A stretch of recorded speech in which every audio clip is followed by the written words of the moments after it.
بسم اللہ الرحمن الرحیم۔ اللہم صلی علی محمد وعلی آل محمد وبارک وسلم۔ بحریہ میں داخل ہوئے ہیں جی، اڈیالہ روڈ کی سائڈ گلشن آباد کی جو طرف سے رستہ آتا ہے ڈیفنس روڈ کی طرف سے، اور یہ سامنے خوبصورت منظر ہے بحریہ کا، اور شام ڈھلتی، رات کا اندھیرا پڑنے والا 6 بج چکے ہیں۔ اس دعا کے ساتھ کہ اللہ تعالیٰ خیریت اور عافیت والا معاملہ کرے، اللہ تعالیٰ ہمارے دلوں کو صاف کر دے، ہماری نیتوں کو، چونکہ عمل کا دار و مدار نیت پر ہے، اللہ دلوں کے بھید بہتر جانتا ہے۔ ہم کتنے بھی بہروپیے بنے، کتنے بھی رنگ بدلیں، لیکن جو اصل رنگ ہے دل والا وہ اللہ جانتا ہے۔ تو ایک خوبصورت پیغام، ایک سبق آموز بات، اگر بطور انسان ہم نے اپنی بے بسی دیکھنی ہو، تو ہم جب سو رہے ہوتے ہیں، اور اللہ تعالیٰ قرآن میں فرما رہا ہے کہ ہم انسان کی 2 دفعہ روح قبض کرتے ہیں، ایک جب وہ موت کے آغوش میں چلا جاتا ہے، اور جب وہ سونے لگتا ہے تو اللہ تعالیٰ ہماری روح قبض کر لیتا ہے۔ لیکن ہم سارا دن پردھان منتری بنے پھرتے ہیں، وائٹ کالر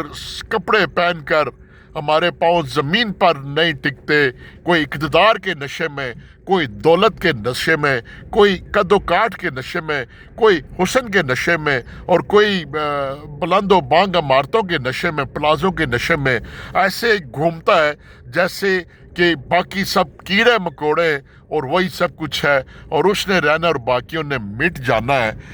لیکن حقیقت یہ ہے کہ اگر ہم نے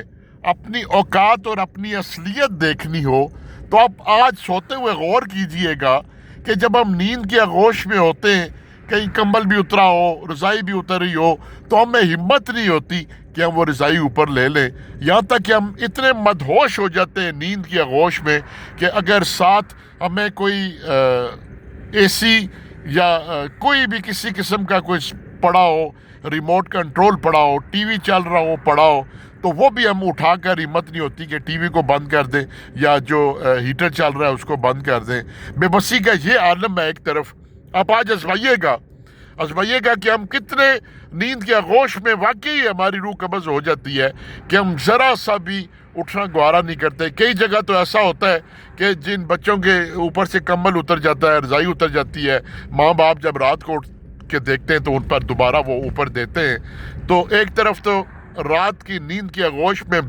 اتنی بے بسی، اور دن کے چاننے میں، دن کی روشنی میں یہی انسان پھر اتنا تکبر اور اتنے غرور میں چلتا ہے، اور دوسرے کو دل کرتا ہے کچل کے آگے نکل جائے۔ صبح جاتے ہوئے جہاں پر 1 رو چل سکتی ہے گاڑی کی، وہاں پر 4 رو ہوتی ہیں۔ رستے میں ہم کسی کو رستہ دینے کے لیے تیار نہیں، ہم اشارے پر رکنے کے لیے تیار نہیں، لیکن وہی دن کے جو ہمارے معاملات ہوتے ہیں وہ رات کے ہم اپنی اوقات بھول جاتے ہیں، اور نازک مزاج ہم اتنے، اللہ ذات کی قسم ہے، ایک کانٹا بھی لگ جائے تو وہ برداشت نہیں ہو سکتا، اور ہم قیامت کی آگ سے، قیامت کی بھڑکتی ہوئی آگ سے، جس کا ایندھن ہم ہوں گے، انسان ہوں گے، اس سے نہیں ڈرتے، جہاں پر پیپ کا پانی پلایا جائے گا۔ توبہ استغفار توبہ، اور اللہ تعالیٰ خیر کرے۔ آئیے، جب ہم رات کے اندھیرے میں، نیند کی آغوش میں بے بس اور لاچار ہو جاتے ہیں کہ ہم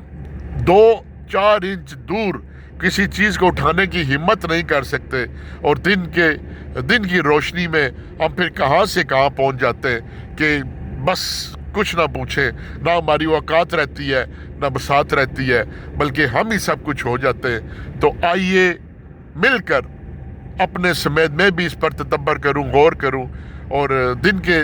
چاننے میں، دل کی روشنی میں بھی ہم اپنے آپ کو اللہ کے سامنے عاجز رکھیں، چونکہ عاجزی اللہ کو پسند ہے۔ والسلام۔